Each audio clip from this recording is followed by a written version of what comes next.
Today we're going to be talking about non-serial atonality and the development of serialism. So in the first decade of the 20th century, that's really when composers started to develop an approach to composition that obliterated the idea of tonality. And the concept of atonality is somewhat subjective because two people can listen to a piece and one might hear it as atonal, another might actually hear it as polytonal. But these are some of the questions we're going to get into in this lecture, and we're going to go over some of the topics that you need to understand to really understand the movements that occurred in the early 1900s up to about 1920, and then what happened with serialism after about 1945. So we're going to be talking about a few different subjects. First, we're going to discuss atonal music characteristics. After that, we're going to get into pitch class sets. Then we're going to talk about octave equivalence, Transpositional Equivalence, and Inversional Equivalence. And these topics tend to go along with normal order and best normal order. Those are other subjects you need to understand to truly get into the concept of atonality. We're also going to be talking about prime forms and set classes. I'm going to be talking about interval class vector, subsets, aggregates and segmentation, 12-tone matrix and analysis of the 12-tone matrix. And then one topic which is really important is combinatoriality. This is a subject that, as a graduate student, even if you don't specialize in atonal music, you really should understand. And then we're also going to talk about integral serialism, and then we're going to talk a little bit about what happened after serialism. So this is really the period after 1945. So if you want some additional resources, one really good standard book is by Alan Forte, The Structure of Atonal Music. This is sort of the standard reference for the study of atonality. Another good book which I found really helped with the political, economic, and social context of 20th century music is a book called Soundings. It's subtitled Music in the 20th Century. It's by Glenn Watkins. It's a really easy read. You can kind of read straight through it. There's not a whole lot of jargon involved. Anything that you need to understand, it kind of teaches you as you go. But it's a really comprehensive overview of 20th century music. And like I said, it provides social, political, and economic context. So let's talk a little bit about atonal music characteristics, and then we're going to start to get into a little bit of analysis with this to show you how atonal music can actually be perceived. So one characteristic of atonal music is that it tends to lack a tonal center. This is a somewhat subjective term, as I kind of mentioned in the opening, since listeners may perceive a variety of music as atonal that's not actually atonal. You might actually have a tonal piece that's using clusters, or that's just using a lot of suspended dissonance, and it doesn't really qualify as atonal because there is a tonal center. It may just be obscured. But a listener might listen to the piece and say, well, I can't identify a tonal center, so that sounds atonal to me. So there is some debate as to certain pieces, whether or not they can be classified as atonal or something else. But just know that sometimes the term atonality is up for debate a little bit. And sometimes it's used generically just to refer to music where there's a lot of clusters going on, there's a lot of dissonance, and it doesn't seem like there's a tonal center. So another characteristic is that we have a new definition of dissonance. So dissonance is no longer something that has to be resolved. Arnold Schoenberg was really adamant about this, that we have consonance and we have dissonance, and in the past we treated dissonance as something that was bad and to be avoided, and we treated consonance as something that was enjoyable and desirable. But without the dissonance, you really don't have consonance, because you need both to kind of give a relationship between the two types of sound. And if you remember that famous quote by Stravinsky, Emancipation of the Dissonance, then you'll understand as this lecture goes on how dissonance just becomes another sound, another tool to evoke a particular effect. And that was one of the things that Schoenberg really tried to push, was to bring dissonance more into the mainstream, to make it something that we could sit on and enjoy and listen to, rather than something that just had to be quickly introduced and dismissed in the most subtle way possible. You're going to find that mixed interval chords are present in atonal music, since the technique is typically focused on contrapuntal methods and not harmony, but you wouldn't necessarily identify these as mixed interval chords, because what's really happening is the contrapuntal effects of the music is creating these chords, and it's usually not the other way around. It's usually not that a composer who's writing atonal music sits down and decides they want to create this one particular mixed interval chord that they're going to use over and over again. It just happens as a result of the counterpoint. And since dissonance has been emancipated and it's no longer seen as a bad thing, we can use it more freely without worry about whether or not it's being resolved correctly. The concept of correct and incorrect resolutions has largely gone out the window by now.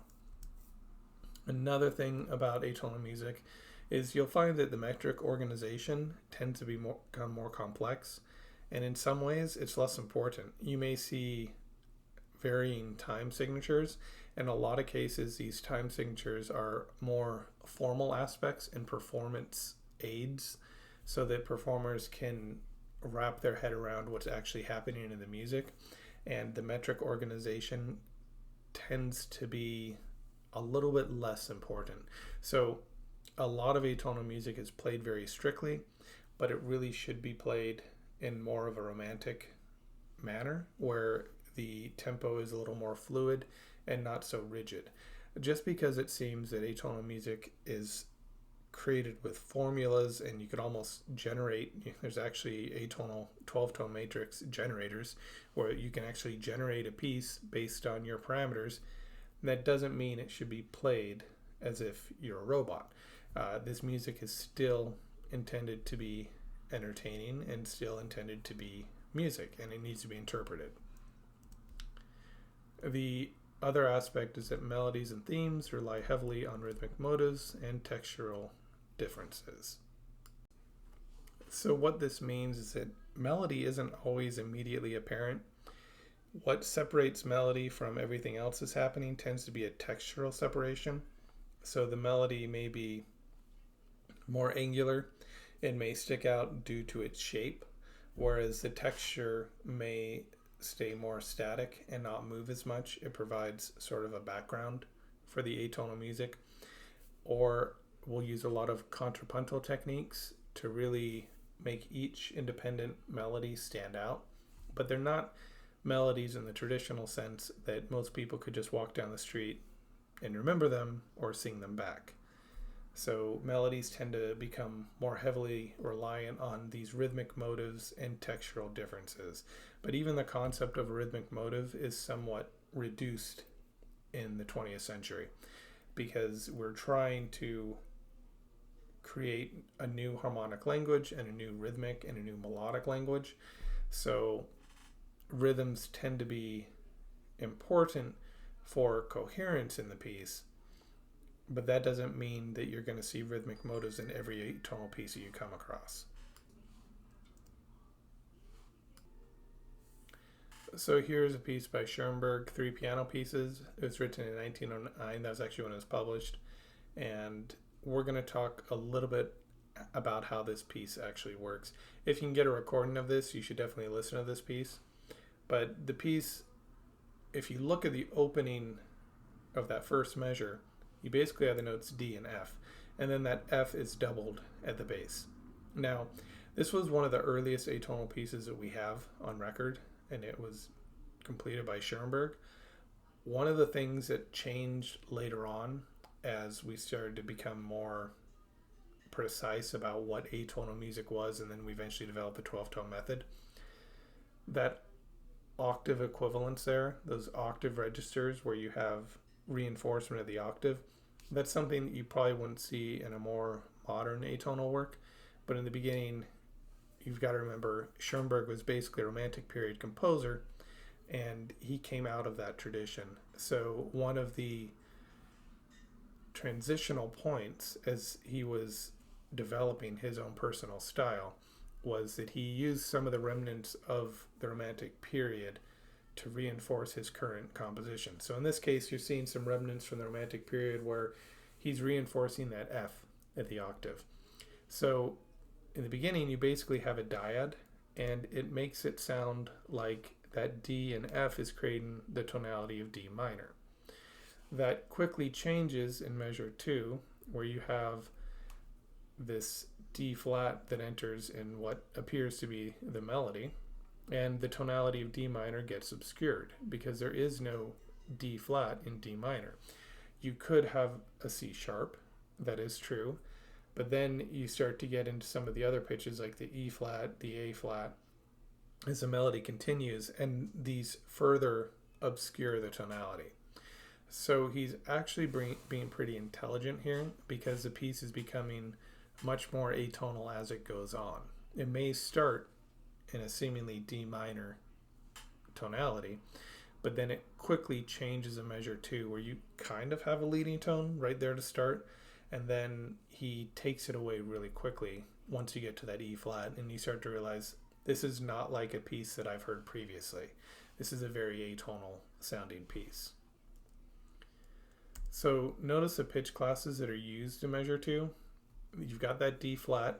It begins and ends a two-part phrase from measures 2 all the way to measure 4. So really the last note of measure 3, that D flat, it begins and ends on the same pitch. That's not something we normally see in atonality.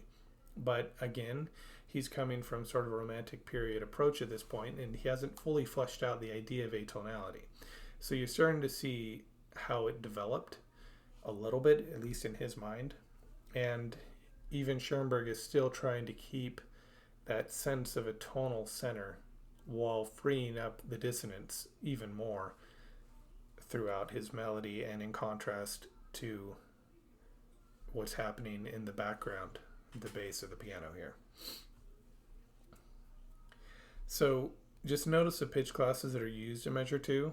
There's actually 6 of them. It occurs from measure 2 all the way to measure 3. Go ahead and pause this for a second and write out the pitch classes, and then resume the video when you think you have the right answer. And write them in order from starting on C. We're going to use C as our starting pitch when we do this. And just work up by half step in order of ascending tones.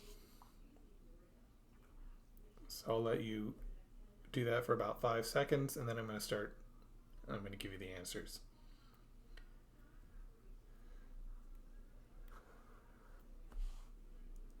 Okay, so here are the answers.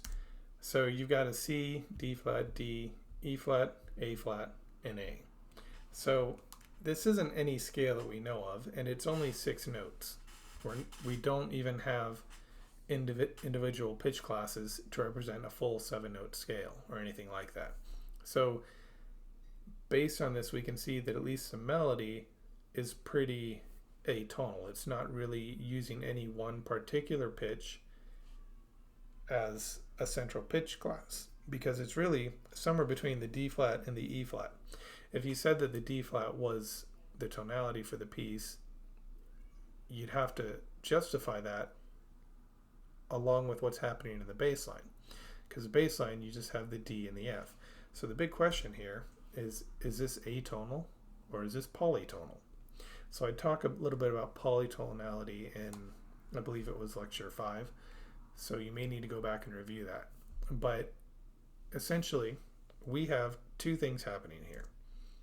We have the opening harmony, which implies a dyad of D and F. So that sort of implies a D minor tonality. But then the melody implies a tonality of D flat. But even the tonality is so chromatic that it's hard to even say that it does actually imply D flat as a tonality. So because there are not 2 specific key centers, we don't have the key of D minor and then the key of D flat major perhaps. There are not 2 distinct tonal centers, so this cannot be polytonality. This is actually atonal. And this is something that Schoenberg would possibly have a problem with, because he believed his music was not atonal, it was just polytonal, but occurring at a much faster level than your typical polytonal works. But from a modern standpoint, we would view this as being atonal and not polytonal, because you can't clearly hear the 2 different tonalities, at least when we're thinking in terms of major and minor scales. One of the first things you need to understand before you can analyze atonal music is the concept of a pitch class set. So these are basically new motives. As opposed to our traditional melodic or rhythmic motives, we now have pitch class sets that can be rearranged in different ways, and these are essentially the new motives of the 20th century. So a pitch class set is sometimes referred to as a cell, a basic cell, set, pitch class set, and referential sonority. But for this course, I'm just going to refer to them as pitch class sets. But know that if you see any of those terms outside in the wild, they all refer to pitch class sets. So the basic idea behind a pitch class set is that it could appear as a melodic motive, a harmonic motive, or the combination of both of those. The process of actually identifying and labeling pitch sets is known as segmentation. And that's something I'm going to get into a little more detail later. But you can typically transpose or invert your sets. So if you invert a set, then you're actually doing it by interval, the specific interval quality and the numerical value. So C, D, and E, that pitch class set, if you were to invert it would become C, B flat, and A flat. So you maintain those major second interval relationships in an inversion of the set. So the problem with analyzing atonal music is that when we initially tried to talk about it, it was purely descriptive. We use a lot of adjectives to describe the music, such as angular lines or dissonant harmonies or exciting rhythms. I mean, there were a lot of different descriptions that you could use to analyze the music, but no real theory behind it. So the concept of a pitch class set was invented over time to try and explain what was going on in these new pieces that we were seeing. And this is actually where Alan Forte's work becomes really important, because he created a system that allows us to reduce the number of potential pitch classes you can have in a piece dramatically. So it makes it easier to analyze music, because one of the big issues with pitch class sets is you could start analyzing a piece and you may see a motive that sticks out. And so you think that's part of a pitch class set, and it's something important for the rest of the piece. And then as you continue to analyze, you realize it's actually just a very minor pitch class set that might be based on something else. So it can be very hard to analyze 20th century music based on pitch class sets unless you have some criteria to limit your options. And so that's one of the things we're going to talk about a little bit. So before we get into how to actually analyze pitch class sets, we need to talk about a concept called octave equivalence, and it's actually a very simple concept. We do it all the time when analyzing triads or chords in a musical piece.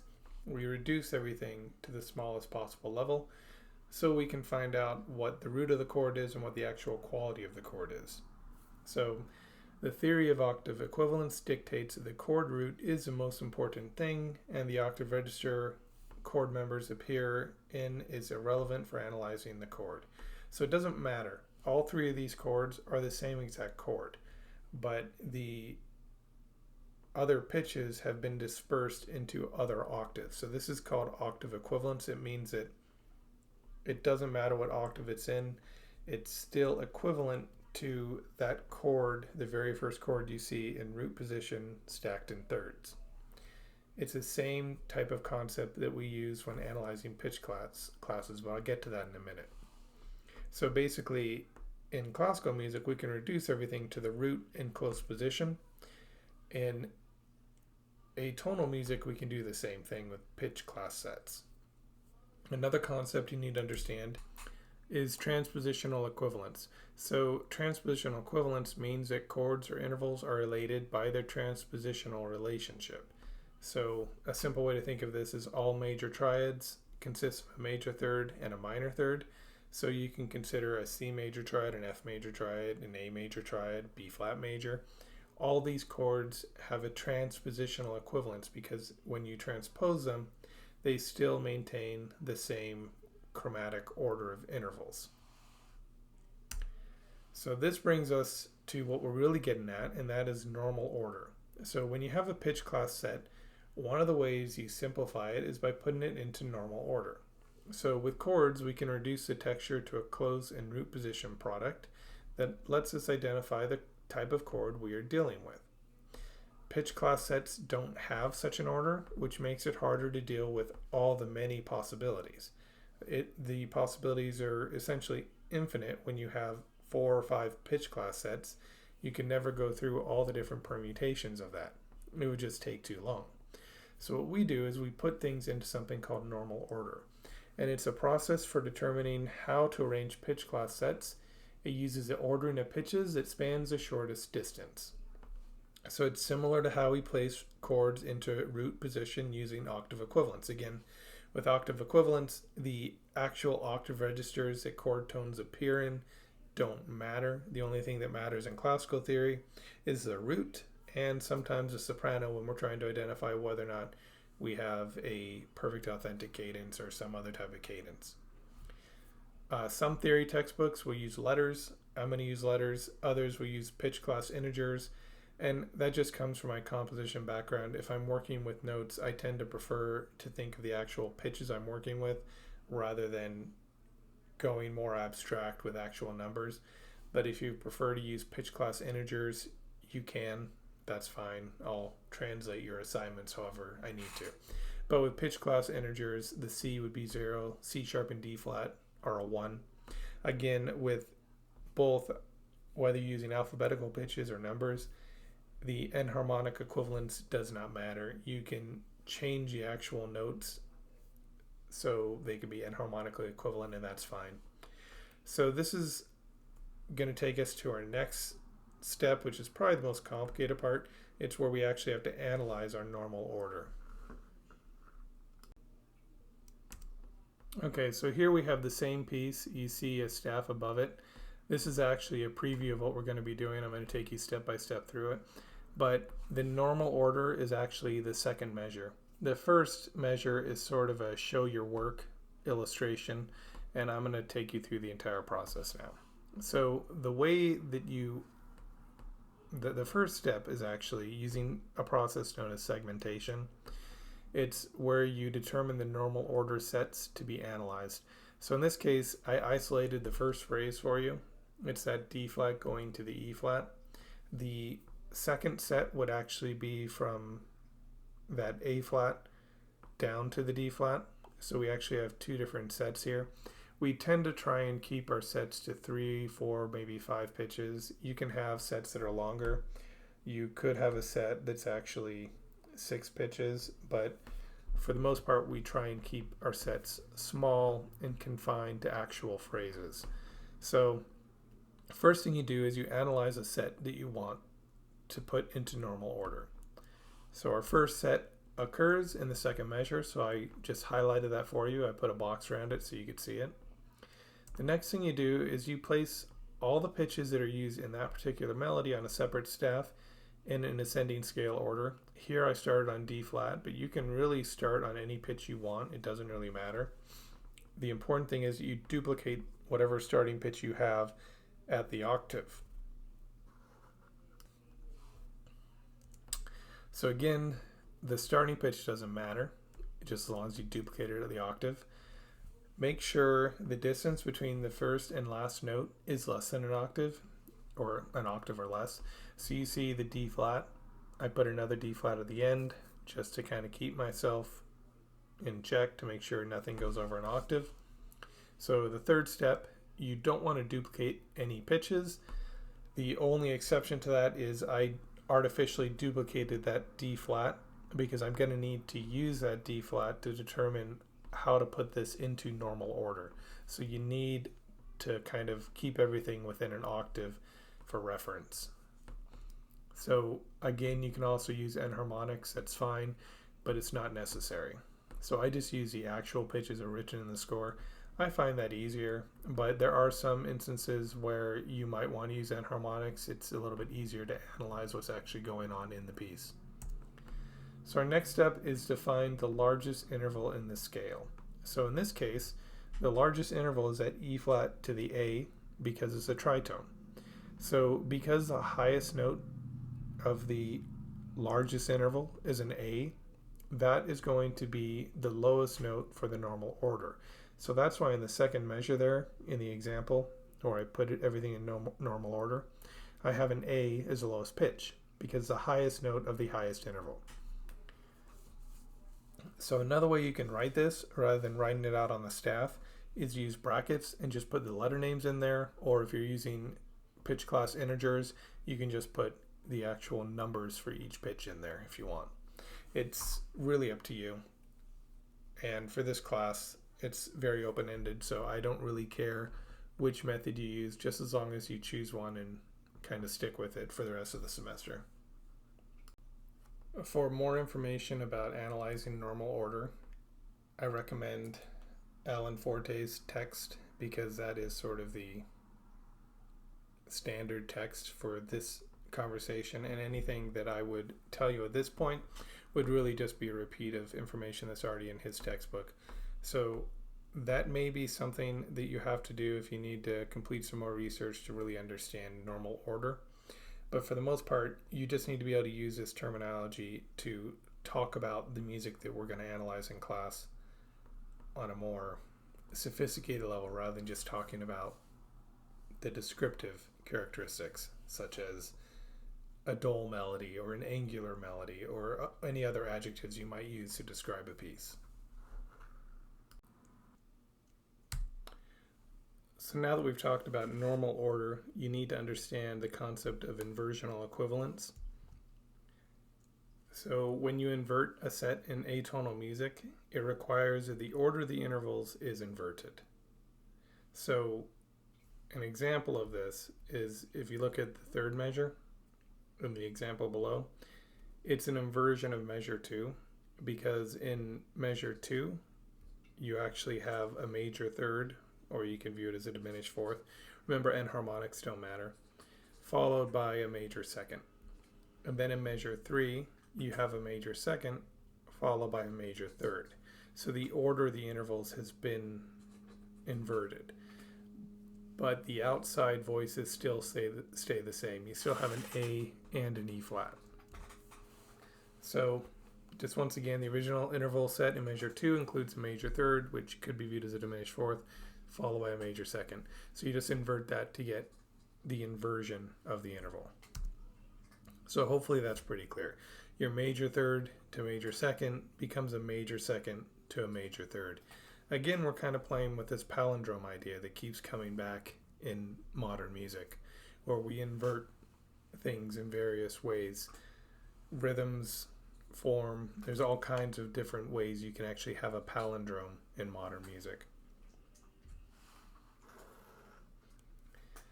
So now, once you've found the normal order, you have to go through and take one more step to find the best normal order.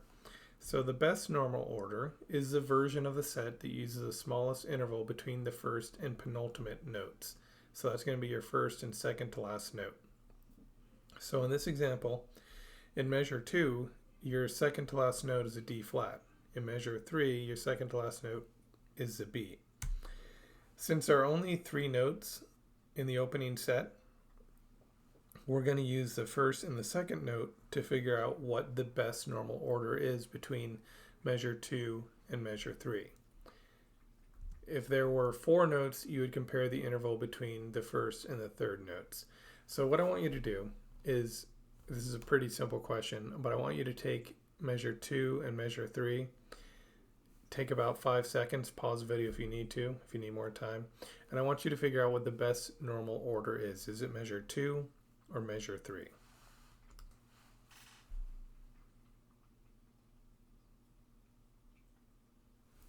Okay, so since you have effectively a major third in measure 2 as your opening notes, and you have a major second in measure 3, since a major second is smaller, measure 3 is going to be our best normal order. And again, if there were 4 notes, you'd compare the first and the third note. If there were 6 notes, you compare the first and the fifth. So you're just using the beginning note and the second to last note to figure out the best normal order. But obviously you can't figure out the best normal order until you figured out the normal order. So what's the point of the best normal order? You can see that already in measure 2 and 3, and if we had more notes, there'd be more possible transmutations of these pitch classes. But you've already got 2 different options for a single set of pitches based on whether or not you're inverting them. And if you were to rearrange the notes in the first measure, you'd have numerous possibilities. So in order to have a single classification system for any set and its intervals, we first need to come up with the normal order and then the best normal order. What this does is it simplifies the process of actually analyzing these pitches in a musical work, so we can deal with one set rather than 2 or 4 or 5 or 20. Because if you just allow these sets to be reproduced in any manner imaginable and any permutation, then it starts to get really complicated and it becomes very difficult to talk coherently about the piece. Remember, when we're talking about atonal music, the point is not necessarily to figure out exactly what a composer did or to determine whether or not they did it correctly or incorrectly. The point of these sets is really to analyze music in a way that's more detailed than using abstract and descriptive terminology. And if we can come to a single set that explains a single phrase, then we can talk more accurately about the music that we are actually dealing with. So to figure out the best normal order, you need 2 versions of the set. First, you have to get it to its normal order. Once you have the normal order, then you need to invert the set. So you have the set and its inversion.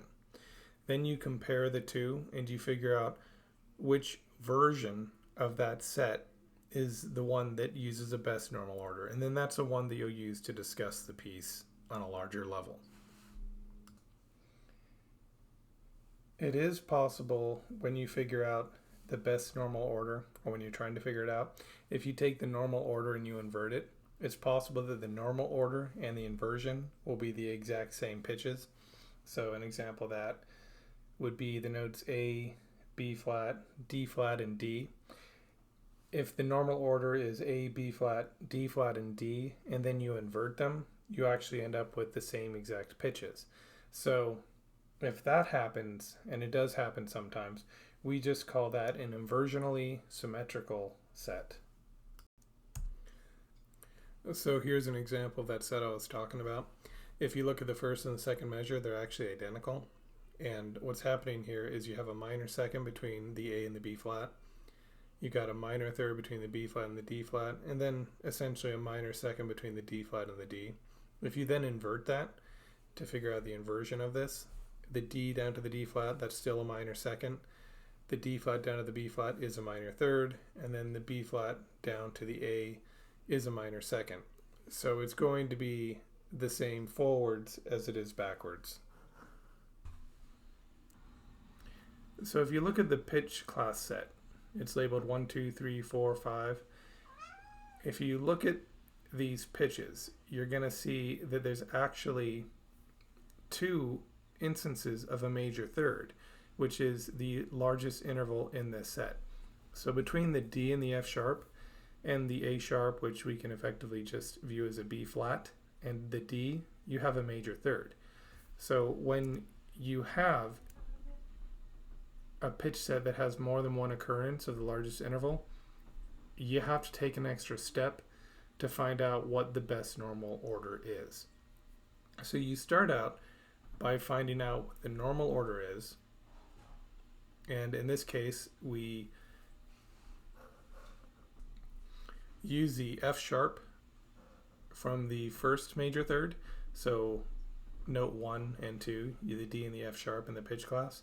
I use that as a starting pitch for your first normal order. So you just write F sharp, G, A sharp, and then D.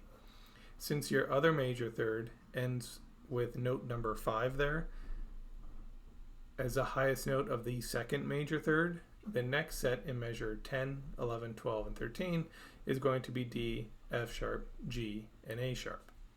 So from there, you find out out of these two options what the best normal order is. So the way we do that again, you look at the first note and the second to last note. You always start with the first note and second to last note. So for the one in measure 6, 7, 8, and 9, you have an F sharp to an A sharp, which is a major third. So then if you look at the next one, between the D and the G, that's a perfect fourth. So the best normal order in this case is going to be the one starting to measure 6, F sharp, G, A sharp, and D. So what I've done is I've moved these notes down to measure 14.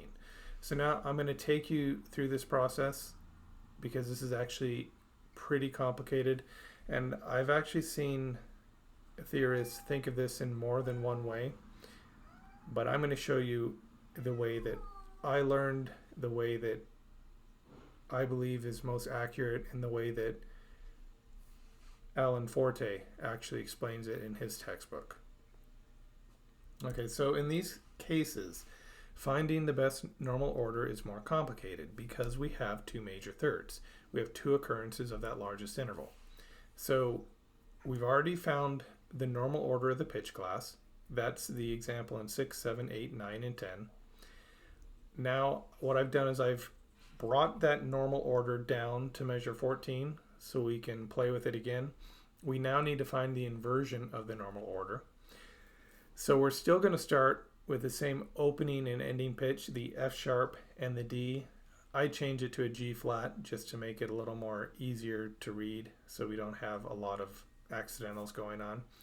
But essentially, if you look at note 17 and note 16, what you have there is a major third. So we need to invert that. So measure 18 and 19, we need to build a major third above that F sharp, or in this case I wrote G flat. So that's going to be a B flat. So now I need to figure out the interval between measure 16 and 15. That's also effectively another major third, or actually that one's a minor third. So I need to build a minor third between interval 19 and 20. So B flat to D flat is a minor third, so we're okay there. So now I go from measure 15 to 14, that's a minor second, and then from 20 to 21 I just include that minor second. So now I have the inversion of my normal order. So I've got G flat, B flat, D flat, and D. So the next thing you need to do is you need to find the normal order for your inversion, which sounds a little bit weird, but 18, 19, 20, and 21 we now need to find the normal order for. So since we have a major third between notes 18 and 19, we use the higher of those two notes to start our reorganization of the normal order. So essentially what we're doing is, since there are two occurrences of the largest interval, we have to consider a second ordering of the inversion. I have seen some textbooks use a second ordering of the normal order, but the most accepted way is to use a normal order of the inversion. So use the inversion of the normal order to reorganize the pitches so you have another ordering of the inversion. And you have to do this because you've got to account for that second major third. So if you had 3 major thirds, you'd have to do this 3 times. But since in this case we only have 2, we only have to do it once. So all I did in measure 22, 23, 24, and 25 is I reorganized the inversion of the normal order. So since the B flat is the top of the major third, which is the largest interval in the normal order's inversion, I write D flat, B flat, D flat, D natural, and G flat. So now all you have to do is figure out which one of these options is the best contender for best normal order. So we have to look at the first and the second to last note in each one of these sets in measure 14, 18, and 22. So in measure 14, we have an F sharp and an A sharp. That's a major third. That's a pretty small interval, so that might be our best option. So then we go to measure 18. So we have a G flat and a D flat. That's going to be a perfect fifth. So that's too big. We can immediately cross off the inversion of the normal order. So now let's go to the next one, measure 22. We have a B flat and a D. That's a major third. So we have a tie between measure 14 and 22. So what do? We go back one more note. So instead of the first to second to last note, we go to the first and third to last note. And you continue this until you have a tiebreaker. Again, if you're not able to find which one is the best normal order, then you have what we call a transpositionally symmetrical set. But let's go ahead and look at the pitch class, the set starting to measure 14. So we've got F sharp to G, that's a minor second. Probably not going to be able to beat that. We go to measure 22 to 23. Sure enough, it's larger than minor second. So our best normal order is actually the first example in measure 14. Now, this is something that hopefully has been taught thoroughly in an undergraduate course. I realize it might be a review for a lot of people, but this isn't really a course in teaching you these techniques. We're really worried more about reintroducing some of these techniques, refreshing your memory, so that when it comes time for your final project, you can use some of these techniques, or if you choose in a composition, if you choose to go that route, or if you choose to write a research paper, then you can analyze a piece and hopefully understand how to figure out the best normal order. So that's kind of the goal of all this. So now we're going to talk a little bit about prime forms and set classes. This is really bringing us towards the end of this entire discussion about non-serial atonality. But when you have the prime form, it represents all of the pitch class sets in a set class. So the pitch class sets are going to be the individual notes, and then the set class is going to be the combination of those notes that we found when we're trying to figure out the best normal order. You accomplish this by applying numbers to the best normal order once you've figured out what the best normal order is. So the way this works is you apply the number 0 to the lowest number in the best normal order set. The remaining numbers give the distance in half steps from the number 0. So as an example, in the set ABC, and we put that in brackets, we name that set 0, 2, 3 because A is 0, B is 2 half steps away from A, and C is 1 half step away from B. So that gives us the interval relationship of 0, 2 half steps away, and then 1 more half step away to get 3. Now, if you need to use the number 10, then you use the letter T. If you need to use the number 11, then you use the letter E. So by using numbers, it just makes it easier to see relationships between various sets within a piece, since we are now dealing with motivic interval relationships instead of note names. If you just have note names like A, B, C, D, E, F, it's not always easy to see very quickly how A, B, C, or D, E, F relate, if they even relate at all. But if you use interval relationships using numbers, it's very quick and easy to see that all the 0, 2, 3 sets where they occur, so you can easily find out where they are in the piece, and it's easy to see how some sets differ than other sets. So this method is very effective, and it reduces the thousands of possible pitch combinations into more manageable interval relationships. So in some ways we're going to take a step back here, and we're going to talk a little bit about interval relationships and how they apply to the best normal order. So if we take our previous set, the prime form of our previous set, after figuring out the best normal order, is F sharp, G, A sharp, and D. But remember, since the prime form is actually a name, and we just use numbers to identify it, we're just going to classify it as 0, 1, 4, 8, because the distance between F sharp and G is a half step. The distance between F sharp and A sharp is a major third, which is 4 half steps. And then the distance between F sharp and D is going to be a minor 6, which is 8 half steps. So if we know the number of half steps for all of our intervals, we can immediately see there's a minor second, major third, and minor 6 in the set in relation to the first pitch of the set. And this is where reducing these sets to the prime form becomes really useful, because if we had another set that used the notes 0, 1, 4, 7, we would immediately know that these two sets are closely related, because you can see very quickly there are 3 interval relationships that are the same. The only one that's different is the last one. So from here, we can determine that the perfect fifth in the second set, that set 0 to 7 relationship, is potentially a more consonant sounding set. So this brings us to interval classes. So in addition to classifying sets by their relationship to the lowest note of the best normal order, we can also classify them by using an interval class, which is abbreviated as IC. So when we're figuring out interval classes, we have to calculate the distance between all of the various permutations of the set. So F sharp to G, F sharp to A sharp, F sharp to D, then you have to go G to A sharp, G to D, then you have to go A sharp to D. So that way you account for every possible interval relationship within this 4-note set. For our purposes, the inverse intervals are going to be the same interval since inversional equivalence is still being used. So what that means is a major second, the inverse of a major second is going to be a minor 7. The inverse of a perfect fifth is going to be a perfect fourth, and so on.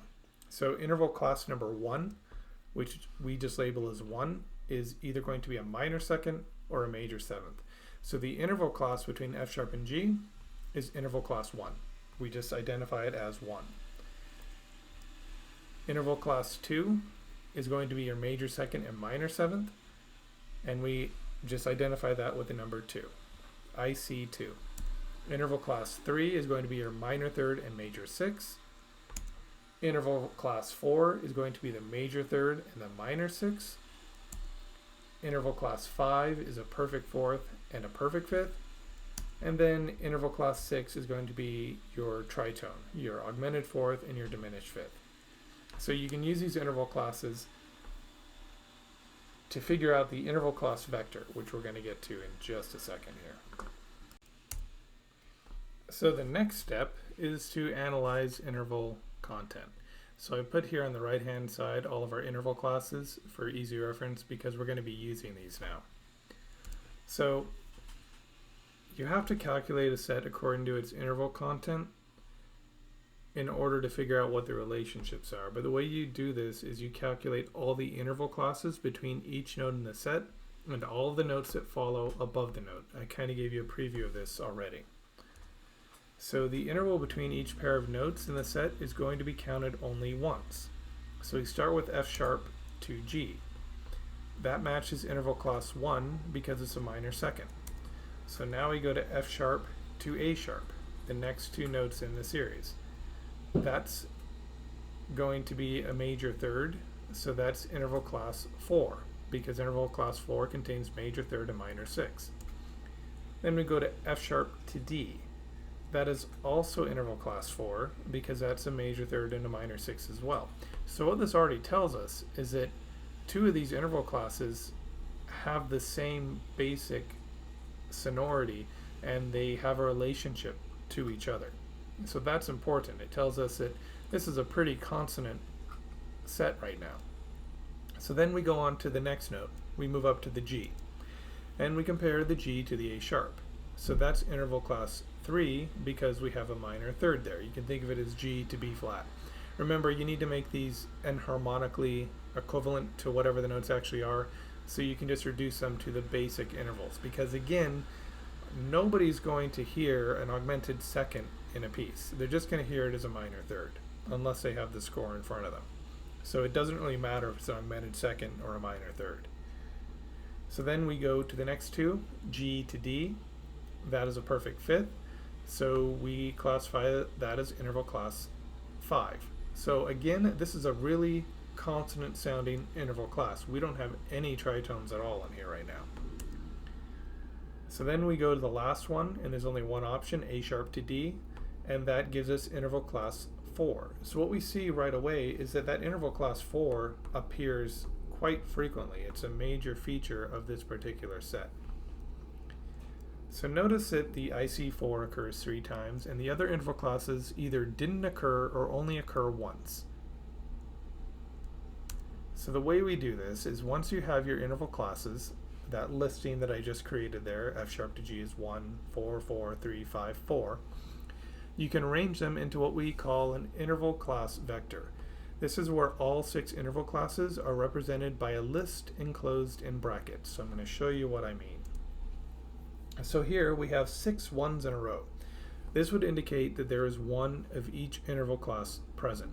If you had 6 zeros in a row, it would not be a set at all, but it would indicate that there are no interval classes in the set. It's just silence. Maybe it's John Cage or something. So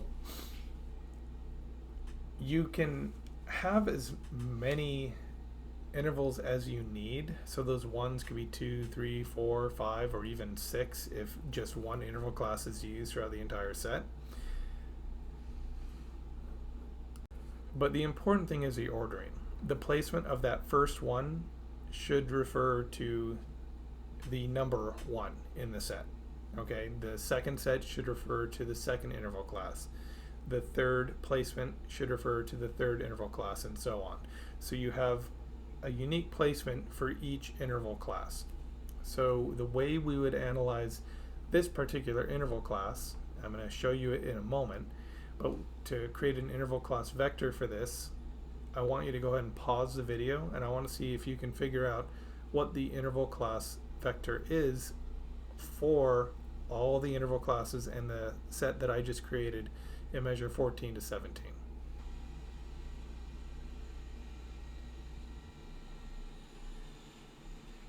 Okay, so if you haven't paused the video, if you haven't figured it out, press pause now because I'm going to give you the answer in about 2 seconds. Okay, so what you should have received as an answer is 101310.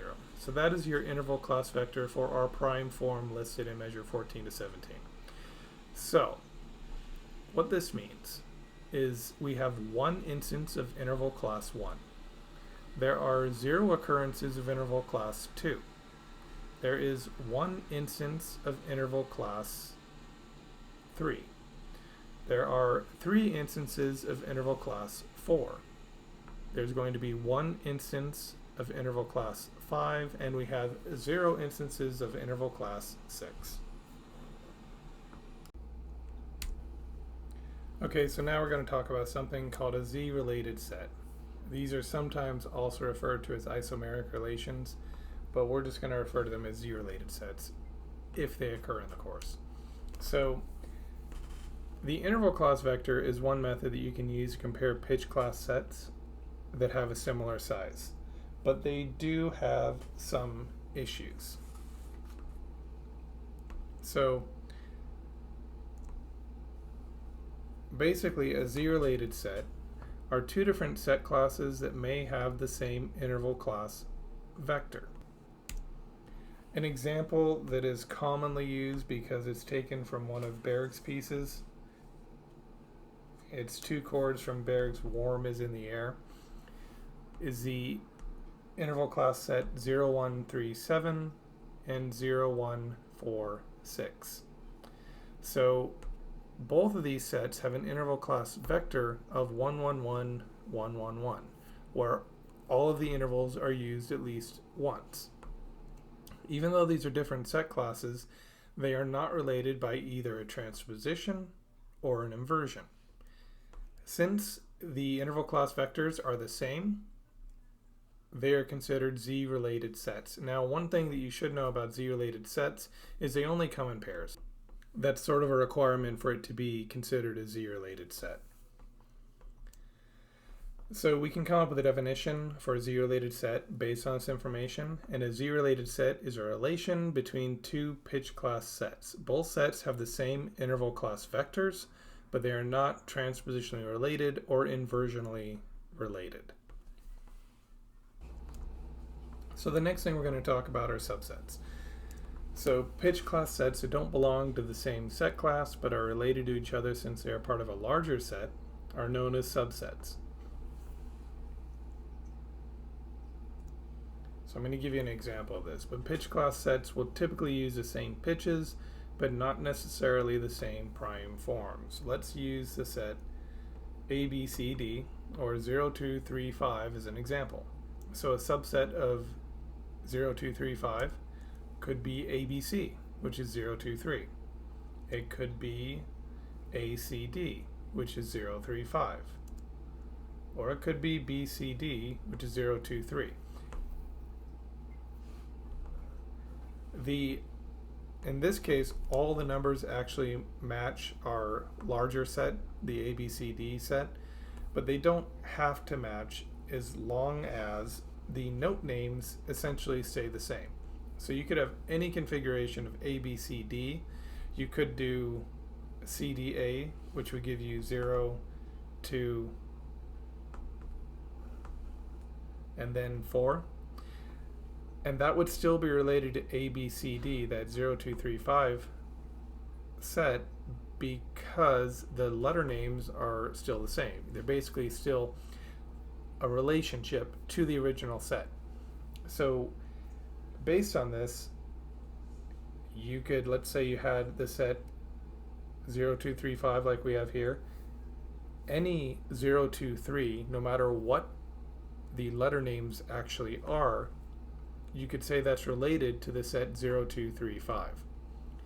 So subsets are a little more complicated, but essentially you have one large set that's essentially used for most of the piece, and then you can break it down into smaller subsets as long as they either have the same interval relationships or the same pitch classes. Additionally, there's a special type of subset that you need to know about called the scalar subset.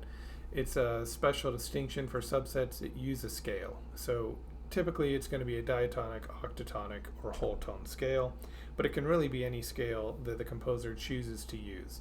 So if you find a set that is reminiscent of a pentatonic scale, then we could call that a scalar subset. So let's talk very briefly about aggregates. This is essentially where you use all 12 pitches of our chromatic scale, but we don't use them in the same way that they are used in serialism. So nonserial atonality, which is what we've been talking about this entire lecture, doesn't require that all 12 pitches be used as they are in serialism. So non-serial composers will still tend to want to express all 12 pitches within a short amount of time, but the way they do it is a little more free, and it actually can result in music that sounds a little bit more tonal because of the repeated pitches.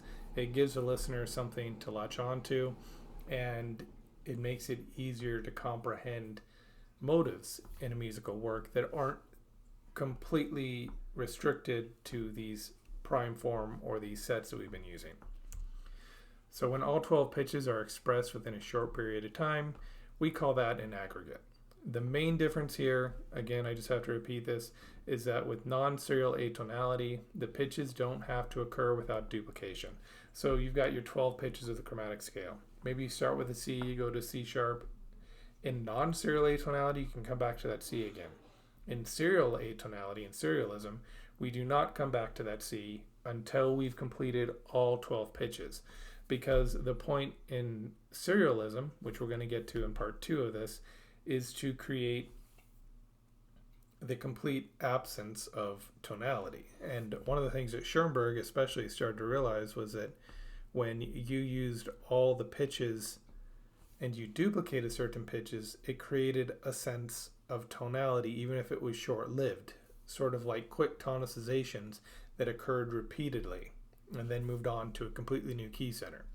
With serialism, and especially 12-tone music, we get past that and we are able to create music that really feels like it lacks a tonal center. If you'd like to see an example of this, there's a few in the literature. One that's really good is Ligeti's 10 Pieces for Wind Quintet. It was written in 1968, so it's still technically under copyright, so I can't post that here, but that's a good example for you to look at. It's a 25 measure work, and the composer basically uses 11 pitch classes and then only gives you the C sharp in the middle of the piece at about measure 15 or 16. And because he leaves out that one pitch, what happens is when that C sharp is introduced, that's where the climax of the movement is. So he's being very careful about how he's using the pitches. It's actually a very good piece to look at and a fun piece to analyze. to learn about how aggregates can be used in an actual composition. Okay, so we talked about segmentation in the beginning. Again, it's basically where you take an atonal piece and you try and find the pitch classes that are relevant. Schoenberg tends to make it very easy for you to find out what pitch classes are relevant, because he tends to use phrase markings that indicate where each phrase begins and ends. Other composers may not be so clear, but it's essentially an experimental process, and you often have to go through several different versions of a pitch set before you arrive at anything that is usable. The first time you see a pitch set, it may never come back again, in which case it's not something that you need to really pay too much attention to, with small exceptions. So the biggest barrier to creating segmentation, which is finding the relevant sets in a work, involves figuring out what is important in the piece. So often a pitch set that seems important becomes a minor point within the work. So initially you may find this 3-note set and then it never comes back again. If that happens, then it's a good idea to try and figure out why the composer would introduce something like that and then just never come back to it. Is it something that determines the form of the entire piece, a multi-movement work? Is that initial pitch class giving you the form for the first, second, and maybe third movement in a suite or something similar to that? For example, maybe you have the pitch class 0, 1, 2. So we'll just make it easy. C, C sharp, D. So maybe the first movement starts on the note C. Maybe the second movement starts on the note C sharp.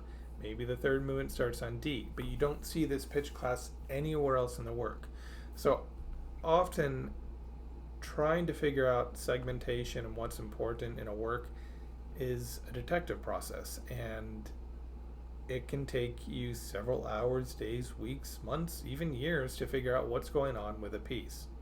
So unless it's a work that you are trying to perform and refine over your lifetime, then it's not really, if the pitch sets aren't really obvious, then it doesn't make a lot of sense to delve really deeply into pitch sets that maybe are more obscure.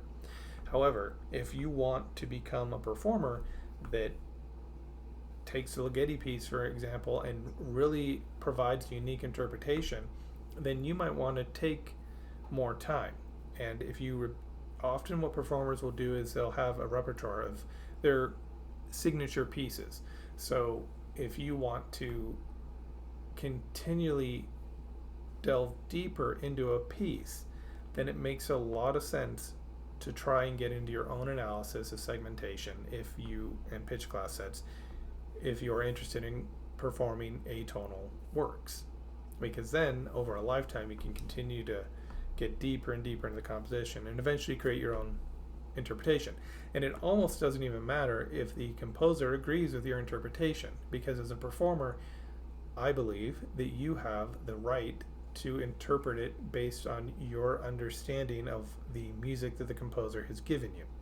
So music is essentially notes on a page, and you'll hear composers often tell you there's a particular way they want you to perform their work, and that's fine. But at some point as a performer, I also believe that the composer has to respect the performer, and a performer can't simply perform a work with an interpretation they don't understand or agree with. So there does reach a point where I believe the performer has to listen to what the composer has to say, see if it resonates with their understanding of their instrument, because nobody is a better performer of your instrument than you. And then you have to take it a step further and determine whether or not you want to go with a composer's interpretation or if you have your own interpretation. And it might not match up with a composer, but ultimately as a performer, you don't really have to explain yourself to other people unless you're defending your thesis, but you do have to be able to convince the audience. And so if analyzing a piece and coming up with your own interpretation helps you sell a piece to the audience, as far as I'm concerned as a composer myself, that's one of the greatest gifts you can give to the composer and the audience. So done with my little rant there, but if a pitch class set doesn't occur multiple times within a work, conventional wisdom dictates that it's not particularly noteworthy or important. I don't necessarily agree with that, but this is the convention. This is how we are taught to analyze these works. Again, if you're a performer, you're going to want to go deeper than that. And you're going to want to try and figure out what the composer's doing. Why are those random notes in there? Is it just a mistake? If it's a well-known composer like Schoenberg, Berg, Webern, Ligeti, any of these composers, probably not. Everything they did was very intentional. Schoenberg, actually, another aside, he's known for putting detail even into the spacing of the titles on his title pages. He was big on the number 13, and there's a few of his works where the title pages are actually indented an unusual number of spaces, and it works out to be 13 spaces. So he's intentional even down to how he shows you the title of his works. So if he's getting that in depth, then you know that he's really being detailed about everything he does. So my last point, the only exception might be if a pitch class is used only once and it occurs at a climax or critical point in the work. So if a pitch class is used only one time, then there's a good chance that the reason it was used only once was to bring about that climax, to add something new, to make it more refreshing to the listener. Now, whether or not a long piece, the audience would be able to keep track of all the pitches and say, there's a C sharp at the highest point in the piece. That has not been used before. That's up to debate. But the point being, there might be a purpose for it if it's used only once. So just to kind of recap, if we're talking about non-serial atonal music, quite honestly, the most important characteristic of atonal music is going to be its level of atonality. So if you use pitch class sets that are very consonant, you're not really creating a piece in the spirit of atonality. You're still very much stuck writing tonal music, and that's fine if that's your goal, but it's not really atonal music if you just use a bunch of perfect fourths, fifths, and major minor thirds. You need to use more dissonance to obscure the sound of tonality. So what composers do to achieve atonality is they avoid a lot of the melodic, harmonic, and rhythmic patterns that were used in tonal music. We actively try to avoid those. The rhythms are much more complex, they're not as predictable. The melodies are much more angular. They use much more dissonant pitch class sets. They have unresolved dissonance, mixed interval chords. They have very complex contrapuntal textures. They often use the entire chromatic scale to really obscure that sound of atonality or tonality. And the metric organization of the piece is all over the place in a lot of cases. You might have a piece written in 12/8, but nobody can tell how the piece is actually being performed. Is it in 4/4, 3/4, 6/8, 12/8? It's sometimes hard to tell because the way the composers write this music is by making it so that there is a lot of polymeter. So you can't really tell what exactly is going on. And they even try and avoid polymeter. They try and keep you guessing so that you never really know what meter you're actually in. And this forces you, when you can't predict when the next downbeat is, it forces the listener to give up, in a sense, and just be in some ways, a participant of the music. They are forced to sit there and let the music unravel in the most unexpected way. And that makes it really enjoyable and really unpredictable. But a lot of people will hear atonal music as being just noise, just random notes thrown on a page. And there is a cure for that, but it requires a lot of listening to different types of music It requires an understanding of what the composers were trying to accomplish, and it requires quite a bit of study. But the result is, if you can learn to appreciate atonal music, then you have music that's not predictable and that is fresh and interesting to listen to.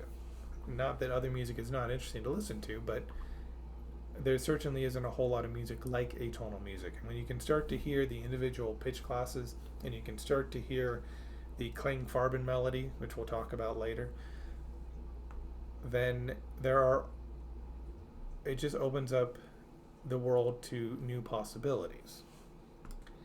And one of the most important things is, while I sit here and I talk about music theory, it can never replace just sitting down at a piano, working through these sets, hearing them performed, memorizing a set for a piece that you are working on, and then hearing it in performance.